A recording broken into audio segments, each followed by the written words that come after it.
Hello friends, बरायबाय Bodo Job Info YouTube चेनेलाव आसा खालामो नोंथांमोना बयबो मोजां दङ। जोङो लाइभ फैदोंमोन गोबांथार हाजार नोंथांमोना लाइभआवहाय जइन जादोंमोन। बिनि गेजेराव खायसे कमेन्ट्स खालामदों जे आदा रिजाल्टखौ बबे पर्टेलाव नायो। A to Z नोंथांमोना टेक्निकेल भिडिअ लाबोदों जाहाथे फैनानै नोंथांमोना गावनो रिजाल्टखौहाय चेक खालामबाय थानो हायो।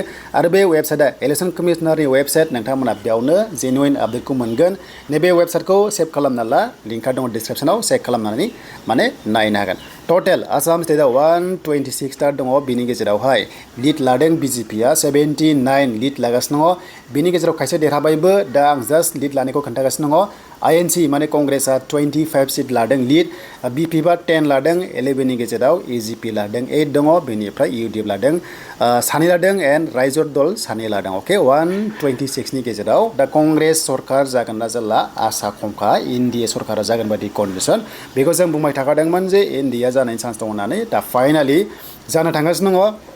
स' बे उननि बाथ्रा, नाथाय एक्जिट पला बेबादि देखायगासिनो दङ। आरोबाव दा माखासे देरहानायनि सायाव जों नायोबा, स' देरहानायनि सायाव दा देरहानायखौ बेहाय आपडेट जाथ'वाखै, नाथाय लासै जागोन, मानोना सासे सानै देरहाबायानो जों बेखौ मिन्थिखाबाय। दा सोर देरहागोन होनोबा दा सबसे फार्स्टआवनो उदालगुरि हिसाबै माजबाट एलएसि आवहाय 55,000 मार्जिन बर्डआव सरन बर' बिथां बीपीएफनिफ्राय देरहाबाय। बिथाङा मिनिस्टार पस्टनि थाखाय इलिजिबोलमोन, थ' नेक्स्ट आरोबाव मिनिस्टार पस्ट मोननाया एकदम रोखा जानो थांगासिनो दंखायो।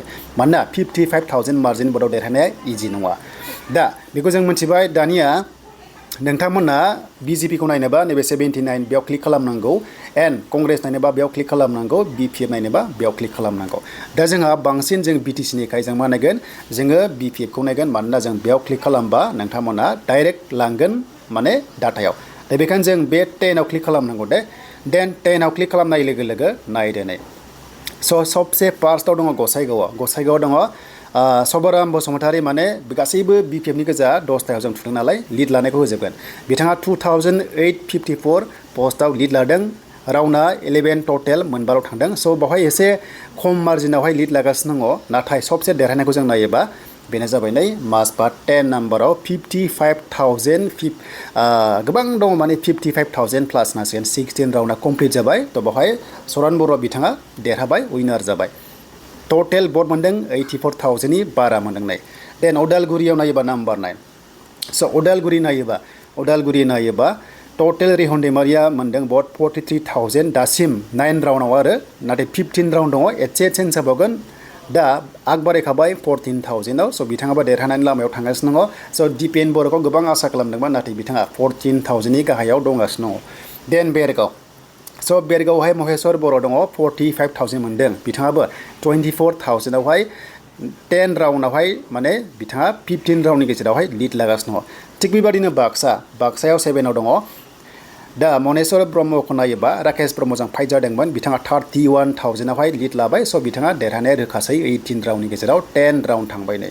देन मानास थानेश्वर बसुमतारी फैलाजों बिथाङा नांदोंमोन, बिनि गेजेराव 26,000 मार्जिनावहाय दंखायो, 19 राउन्डआव 9 थांबाय। स' बिथाङाबो देरहानाय चान्सआव दङ। देन सिडली नायोबा चिरांनि बेवहाय फानिराम ब्रह्म दं, इएमनि जिखि फरेस्ट डिपार्टमेन्टनि इएम, बिथाङा 21,000आव लिड लागासिनो दङ।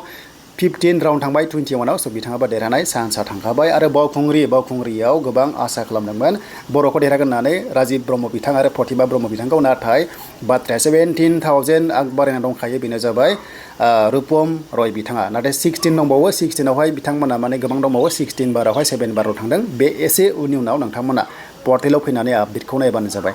देन नेक्स्ट जों नायोबा क'क्राझार एलएसि सेउलि मेदाम, बेनिफ्राय लरेन्स बिथांमोनजों गोबां फाइट जागोनदोंमोन। दासिम 7 राउन्ड थांबाय, 11,000 भटआवहाय बिथाङा आग बारायगासिनो दङ, थ' बिथाङाबो देरहानाय लामायाव थांगासिनो दङ। नाथाय समजों लोगोसे 14 बार नालाय 50%आव माने 50% भट थांबाय बिथांमोना, अब्ला 11,000आव दायो लिड लागासिनो दङ। देन दतमायावहाय 19,000आव लिड लाबाय। स' मोनथामल'सै राउन्डआ, डेट मिन्स मा 19,000आव मोनथाम। बेखौ नायोब्ला रबिराम नार्जारिया 100% देरहाना दङ एबा देरहाखाबाय। देन गसाइगाव एसे दङ, गसाइगाव एसे खम, बेखौ नायबानो जाबाय नै। गसाइगावना 11 राउन्डआवहाय 2,854 जास्ट बिदि लिड लादों, नाथाय बे एसे चेन्ज जानो हागौ, बेवहाय एसे डाउटफुल दङ, 50-50 जागोन नामा। थ' अब्लाबो माने बीपीएफआ दासान्दि आग बारायदों, बेखौ नोंथांमोना मोनथिना दङ। माने बेखौ नायनोबा नैबे वेबसाइटआ फैनानै नोंथांमोना नायबानो मोनगोन आं लिंकखौ होना दोनदों डिसक्रिप्शनाव दानिया जों बेक थांनांगौ आरो जुदि लाइभ नायनोबा नैबे रिफ्रेशआ बेयाव क्लिक खालामनांगौ दे होमबानो लाइभ नुयो दा जों रिफ्रेश खालामबाय बहाबा आग बारायनायखौ जों आरोबाव फिन खनसेबाव नायफिननो हायो आरो अके दा नै नोंथांमोना मोनदों 14 बारावहाय सेउलिया 14,000 आवहाय बेबादि माने आग बारायना दङ दा बेबादि टाइपनिखौ नोंथांमोना नायनो हायो दा जोङो टटेल नायबावनोबा जों नैबे हमाव क्लिक खालामनांगौ दे नैबे हमाव क्लिक खालामनांगौ बे हमाव क्लिक खालामनाय लोगो लोगो आसाम केरेला तामिलनाडु बेनिफ्राय पन्डिचेरी बेनिफ्राय वेस्ट बेंगलावहाय बिजेपियासो लिड लाबाय स' बिजेपि सरकार जानाया सारप्राइज जागोन बिथांमोना माने बिसोरसो माने नैबे 92 मोननाया बिसोर ममता बेनार्जीया दंमोन नाथाय दा मा जाखो बिजेपियासो लिड लागासिनो सरकारा बिजेपिसो जानो थांगासिनो बेंगलाव सारप्राइज रिजाल्ट जागोन देन दानिया जोङो बे फैनाय लोगो लोगो आसामाव जों दङना 126 आव बेनि गेजेरावहाय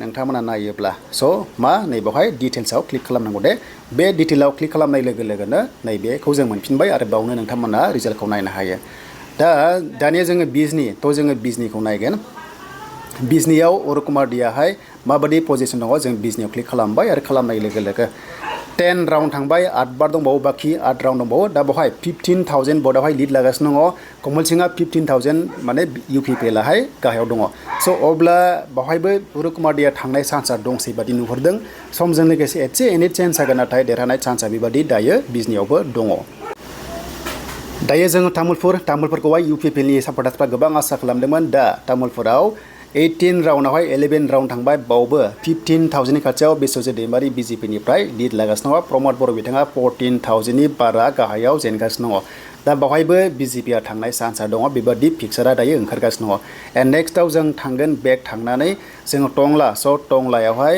दा बावहाय टंलायावथ' बिजेपिखौ लाखादोंमोन स' टंला हिसाबै थ' बिजेपिया 100% देरहागोन बेखायनो जों दा टंला टियाव जों नायनांगोन स' टंला एलएसिखौ नोंथांमोना बाव नागिरबानो मोनगोन आरो जायफ्रानाखि गोबां सोंदोंमोन टंलाजों फैबाय आरो फैनाय लोगो लोगो 43,000 मार्जिनाव दंखायो स' बियो विनार जाबाय टंला हिसाबै अके टंला हिसाबै बिथांमोना बावहाय देरहाबाय देन नेक्स्ट जों थाङोबा पर्बतजरा स' पर्बतजरायाव कंग्रेसखौ आसा खालामदोंमोन ना दा जों पर्बतजराजों थांगोन बेखायनो जों पिआव थांनांगोन दा जोङो पिआव नागिरनांगोन नोंथांमोना पर्बतजरा नै बाव दङ पर्बतजराया फैबाय आरो फैनाय लोगो लोगो बावहाय मुस्लिमबो दं नालाय 17 राउन्डआवहाय 7 थांबाय बिनि गेजेराव दायो 12,000 बर्डआवहाय कंग्रेसआ लिड लागासिनो दङ बेनिफ्राय बिपिबा 24,000आव लिड लागासिनो दङ अब्ला नैबे कंग्रेसआनो थांनाय बावहाय चान्सआ दंसै दा बाथ्रा जाबाय जोङो बेक थांसै अके बेक थांनानै दा गुबै बाथ्रा फैबाय जे बिपिनिफ्राय 11 जन होदोंमोन आरो बिजेपिनिफ्राय